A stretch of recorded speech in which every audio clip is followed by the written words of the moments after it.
کیا آپ نے کبھی یہ سوچا ہے کہ ایک عام سا لڑکا صرف چند سالوں میں پاکستان کے سب سے مشہور یوٹیوبرز میں کیسے شامل ہو گیا؟ ایک وقت تھا جب رجب بٹ کو بہت کم لوگ جانتے تھے، لیکن آج ان کے نام سے لاکھوں لوگ واقف ہیں۔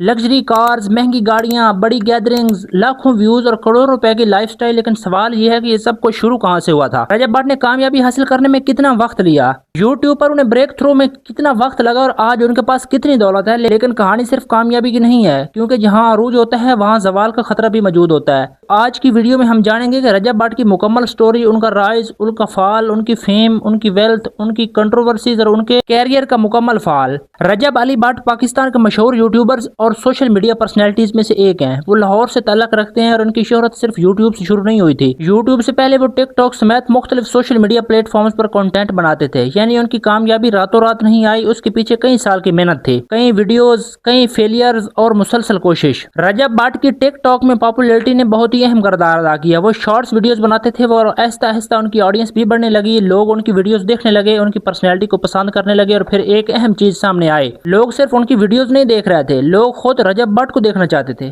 یہی ان کی چیز زندگی کے لیے ایک بہت اہم ثابت ہوئی، کیونکہ سوشل میڈیا پر اگر آڈینس آپ کی پرسنالٹی سے کنیکٹ کر جائے تو آپ صرف کریٹر نہیں رہتے بلکہ آپ ایک برانڈ بن جاتے ہیں۔ پھر رجب بٹ نے یوٹیوب کی طرف توجہ دی اور یہاں سے ان کی زندگی کے ایک نیا چیپٹر شروع ہوا۔ انہوں نے فیملی ولاگنگ شروع کی، اپنی ڈیلی لائف کو ویڈیوز میں تبدیل کیا، گھر کے moments, family events, celebrations, travel اور اپنی پرسنل لائف، سب کچھ کیمرہ کے سامنے آنے لگا۔ شروع میں تو کسی کو معلوم نہیں تھا کہ یہ چینل کتنا بڑا ہونے والا ہے، لیکن پھر جیسے ویوز آنے شروع ہوئے، ایک ویڈیو پھر دوسری ویڈیو سے زیادہ ویوز لینے لگی اور پھر تیسری سب سے زیادہ بڑھنے لگی۔ یہ وہ وقت تھا جب رجب بٹ صرف ٹک ٹاکر نہیں رہے بلکہ بہت بڑے یوٹیوب کریٹر بننے لگے۔ 2024 میں رجب بٹ کے کیریئر میں ایک اہم اور انتہائی اہم دور ثابت ہوا۔ ان کی ویڈیوز پر لاکھوں ویوز آنے لگے، لوگ ان کی زندگی کو فالو کرنے لگے، لوگ جاننا چاہتے تھے کہ آج رجب بٹ کے گھر میں کیا ہوا اور آج ان کی فیملی میں کیا نیا ہوا، آج انہوں نے کیا خریدا اور آج وہ کہاں گئے، اور یہی ایک سکسیسفل ولاگر کی سب سے بڑی طاقت ہوتی ہے۔ رجب بٹ نے یوٹیوب پر بڑے بڑے مائل سٹونز حاصل کیے، ان کے چینلز نے لاکھوں سبسکرائبرز کا سفر طے کیا اور یوٹیوب کے سلور اور گولڈن پلے بٹنز جیسے مائل سٹون بھی حاصل کیے۔ یہ اس بات کا ثبوت تھا کہ ان کی آڈینس کتنی تیزی سے بڑھ رہی تھی، لیکن یہاں سے ان کی زندگی کی صرف فیم تک محدود نہیں رہی، اب پیسہ بھی تیزی سے آنے لگا۔ اب آتے ہیں سب سے زیادہ پوچھے جانے والے سوال کہ رجب بٹ کی دولت کتنی ہے۔ انٹرنیٹ پر ان کی نیٹ ورتھ کے بارے میں کافی ساری فگرز موجود ہیں، لیکن ایگزیکٹ فگر آپ کو کسی جگہ پر نہیں ملے گی۔ کچھ ویب سائٹس ان کی ویلتھ کو لاکھوں ڈالر میں اسٹیمیٹ کرتی ہیں، لیکن ان اسٹیمیٹس کی کوئی آفیشیل اور آڈیٹڈ کنفرمیشن موجود نہیں ہے، اس لیے ہمیں احتیاط سے بات کرنی چاہیے۔ لیکن حالیہ رپورٹس میں رجب بٹ کے اپنے بیان کا ذکر سامنے آیا، ان کے مطابق ان کی اسیسٹ کی کل ویلیو 100 کروڑ پاکستانی روپے سے زیادہ ہو چکی ہے،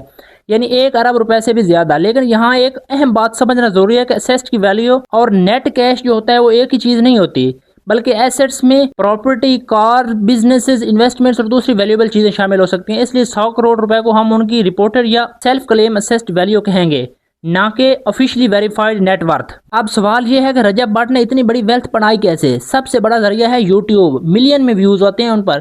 یوٹیوب ایڈورٹائزنگ ریونیو پیدا کرتے ہیں، لیکن انکم صرف یوٹیوب تک محدود نہیں، برانڈ سپانسرشپ، پیڈ پروموشنز، ٹک ٹاک، انسٹاگرام، بزنس وینچرز اور دوسرے ڈیجیٹل پروجیکٹس بھی ایک بڑے انفلوئنسر کی انکم کا حصہ بن سکتے ہیں۔ یعنی آج کا سکسیسفل یوٹیوبر صرف یوٹیوبر نہیں ہوتا بلکہ ایک مکمل میڈیا بزنس بن سکتا ہے۔ لیکن رجب بٹ کی کامیابی صرف پیسے کی وجہ سے نہیں ہوئی، ان کی سب سے بڑی طاقت تھی کنسسٹنسی، پرسنالٹی، آڈینس کنیکشن اور کنٹروورسی سے اٹینشن حاصل کرنا۔ انہوں نے اپنی زندگی کو کیمرہ سے چھپانے کے بجائے کیمرہ کے سامنے لے آئے، فیملی کو کنٹینٹ کا حصہ بنایا، ڈیلی لائف کو ویڈیوز میں تبدیل کیا اور آڈینس کو اپنی جرنی کا حصہ بنایا۔ یہی وجہ ہے کہ لوگ صرف ویڈیو دیکھنے نہیں آتے تھے بلکہ وہ دیکھنے آتے تھے کہ آج رجب بٹ کی زندگی میں کیا ہو رہا ہے۔ اور جب آڈینس یہ سوال پوچھنے لگے تو کریٹر ایک بہت بڑا مقام حاصل کر لیتا ہے۔